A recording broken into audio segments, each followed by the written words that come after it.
Olá, pessoal do ensino médio, tudo bem com vocês? Aqui quem fala é o professor Lucas. Nós estávamos falando sobre o capitalismo e eu vou falar um pouco também, pessoal, sobre o mercantilismo, a fase do capitalismo comercial, tá? A primeira fase do capitalismo, já que nós temos as três fases, o capitalismo comercial, o capitalismo industrial e o capitalismo financeiro, também conhecido como capitalismo do monopólio, a última fase do capitalismo.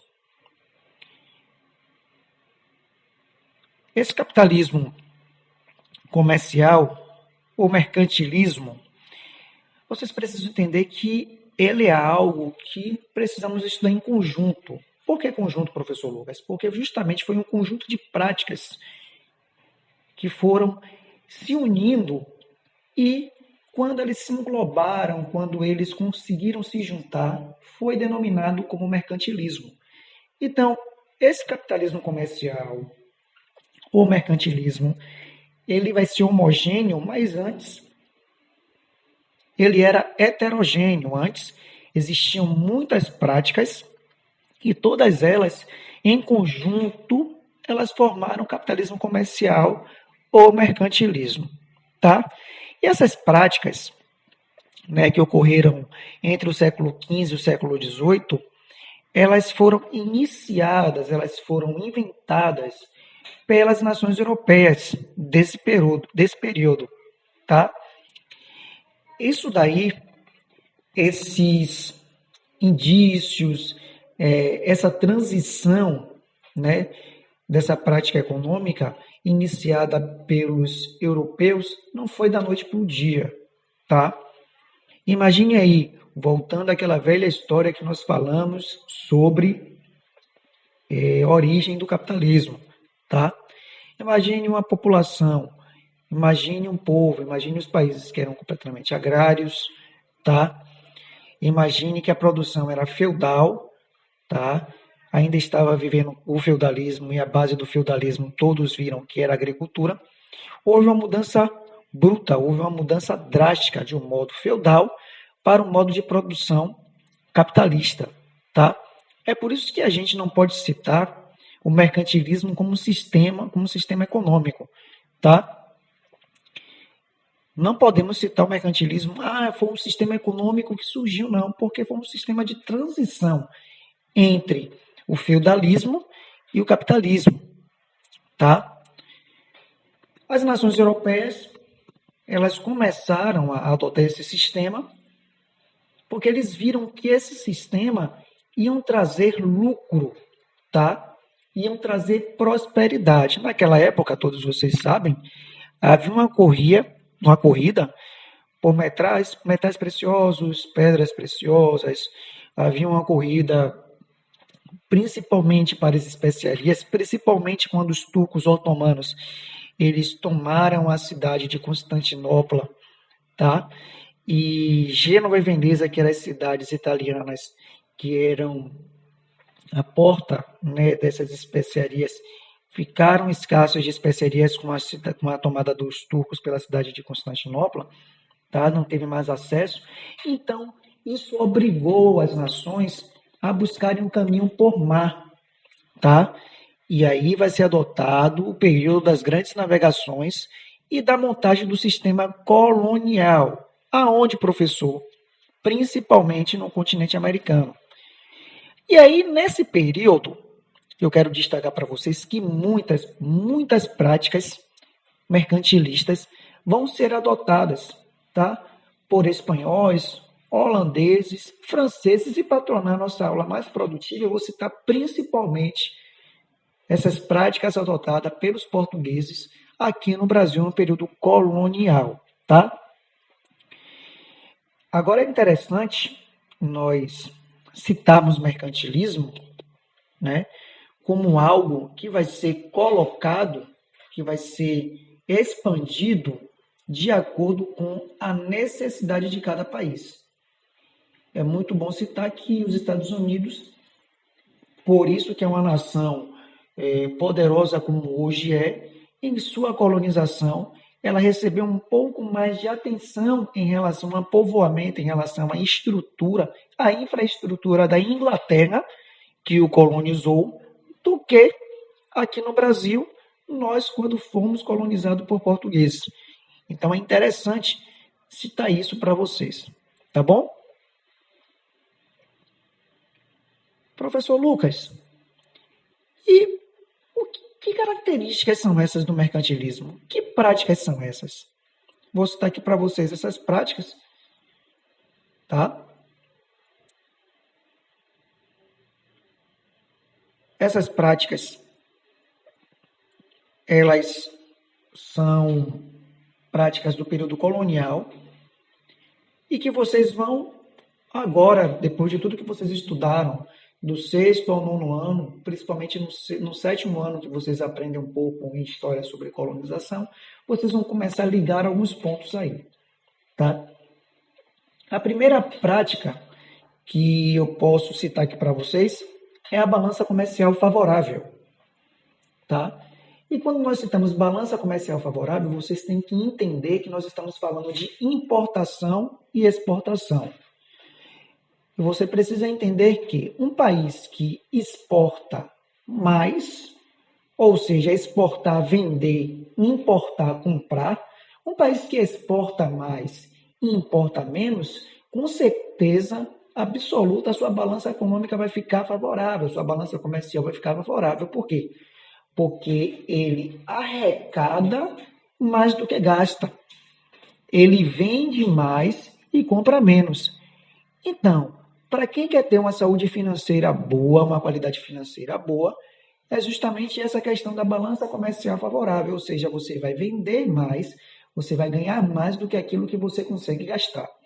Já ao contrário, esses países que não têm uma balança comercial favorável, logicamente que entra em dívida, entra em recessão e, consequentemente, esses países não iam conseguir suprir as suas necessidades, tá? Então, o Estado, ele deveria ser positivo, tá? O Estado, ele tinha que ter uma economia positiva. E de que maneira? Ele tinha que vender mais mercadorias do que comprar mais mercadorias. Eram dependentes da mercadoria. Todos os países dependiam de mercadorias um dos outros, porque tinham mercadorias que só se achavam na colônia de determinado país, tá? Mas para que a economia ficasse saudável, ele precisava vender mais e comprar menos, tá? Isso daí é a balança comercial favorável. Uma coisa também que eu quero falar para vocês, que é conhecido também como bulionismo, tá? Ou metalismo. Então, já associem que bulionismo e metalismo é a mesma coisa, é a prática do acúmulo de metais e pedras preciosas. Essa prática, ela foi muito bem explorada aqui no continente americano, mais precisamente aqui no Brasil, tá?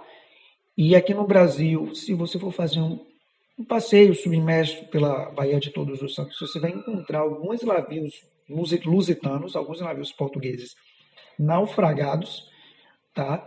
Devido à grande quantidade de metais, né, como ouro, por exemplo, e pedras preciosas como diamante, que saíam daqui do Brasil em direção ao continente europeu, mais precisamente a Portugal. O acúmulo de metais preciosos defendido pelo metalismo era uma forma absoluta, uma das principais formas de acúmulo, uma principal forma de obtenção de riqueza, tá?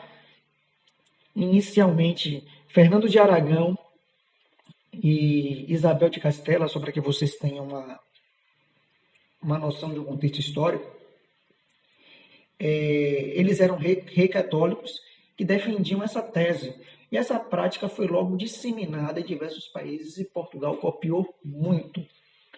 Tanto que aqui no Brasil, algumas cidades levam o nome da sua principal atividade extrativista, mineral, como por exemplo Minas Gerais, estado de Minas Gerais, como a cidade de Ouro Preto, tá? Enfim, diversas outras localidades.